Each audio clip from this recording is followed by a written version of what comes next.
BNP তার জনপ্রিয়তার মধ্য দিয়ে 213টি আসন লাভ করে সে সরকার গঠন করার সুযোগ পেয়েছে। সুতরাং জামাতে ইসলামের আমিরের এই বক্তব্য আমি আবার আমরা প্রত্যাখ্যান করছি, শুধু নয় নিন্দা জানাচ্ছি এবং ক্ষোভ প্রকাশ করছি। যাই হোক, যে কথা বলছিলাম যে আজকে বিভিন্নভাবে বিএনপির বিভিন্ন কর্মকাণ্ডের উপরে বিভিন্নভাবে আপনার প্রচেষ্টা চালানো হচ্ছে ওই শক্তিটির পক্ষ থেকেই একটা আবার ধূম্রজাল সৃষ্টি করা, আবার একটা বিভেদ সৃষ্টি করা। আমরা 5ই আগস্টের পরে যে সুযোগ পেয়েছি বাংলাদেশে গণতন্ত্রকে প্রাতিষ্ঠানিক রূপ দেওয়ার, সেই প্রচেষ্টাকে নষ্ট করে দেওয়া, সুযোগকে নষ্ট করা, আবার একটা ফ্যাসিস্ট শাসনের পায়তারা তারা করছে কিনা সেটা আমাদেরকে চিন্তা করতে হবে, দেশবাসীকে চিন্তা করতে হবে। ভিন্নভাবে দেশকে আবার স্বৈরাচারের মধ্যে তারা নিতে চায় কিনা সেটাও আমাদেরকে চিন্তা করতে হবে। এবং তাদের যে অতীত ইতিহাস, সেই ইতিহাস আমরা সবাই খুব ভালো করে জানি। সেই কারণেই সমগ্র জাতি অত্যন্ত সচেতনভাবে তাদেরকে প্রত্যাখ্যান করেছে এবং আগামীতে যেন পুরোপুরি তাদেরকে নির্মূল করা যায় রাজনৈতিকভাবে, সেইভাবেই আমাদেরকে কাজ করতে হবে।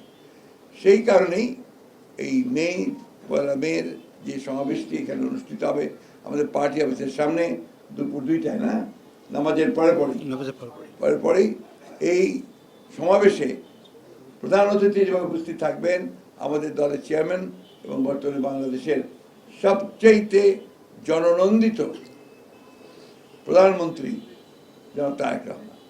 সুতরাং এই সভাটিকে সফল করার জন্যে আমরা দলের পক্ষ থেকে সর্বাত্মক প্রচেষ্টা গ্রহণ করেছি।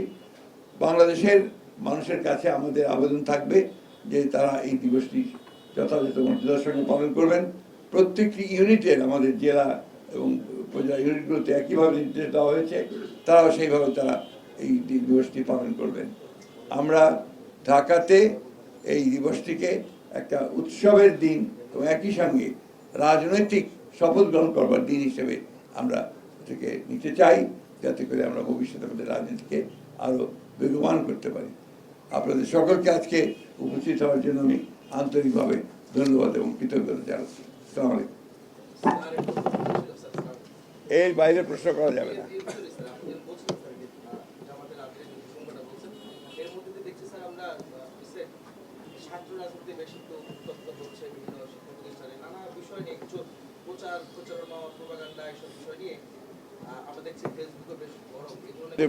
আমি আগেও আপনাদের বলেছি, বেশ কয়েকবারই বলেছি যে বাংলাদেশের সবচেয়ে বড় সমস্যা হচ্ছে যে সবসময় একটি শক্তি যারা বাংলাদেশকে এখানে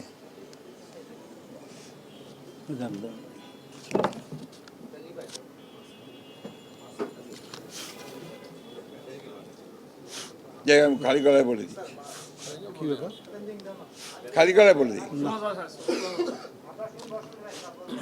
হ্যালো হ্যালো আচ্ছা, আমি খালি গলায় বলি। আপনারা সবসময় লক্ষ্য করেছেন, আমরা এর আগেও বলেছি যে বাংলাদেশের স্থিতিশীলতা, রাজনৈতিক স্থিতিশীলতাকে বিনষ্ট করবার জন্য একটি পক্ষ প্রথম থেকেই প্রচেষ্টা চালিয়ে যাচ্ছে।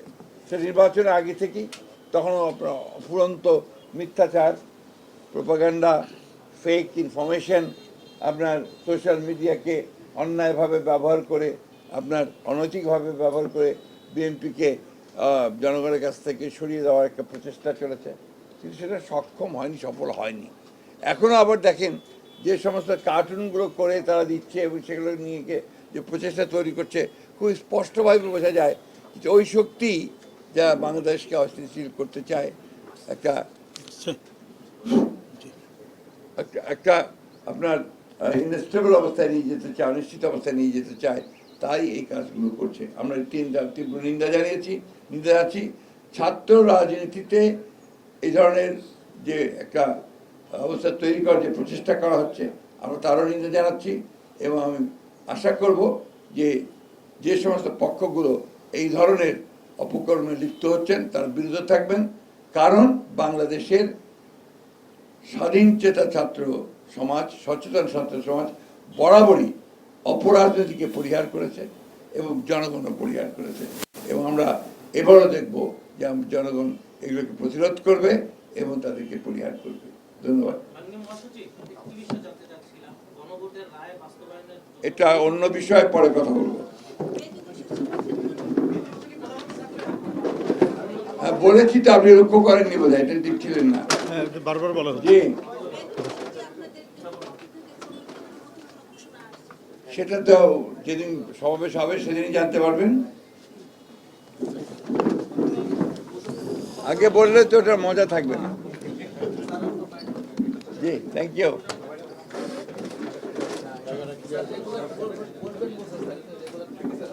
হবে হবে ইনশাআল্লাহ।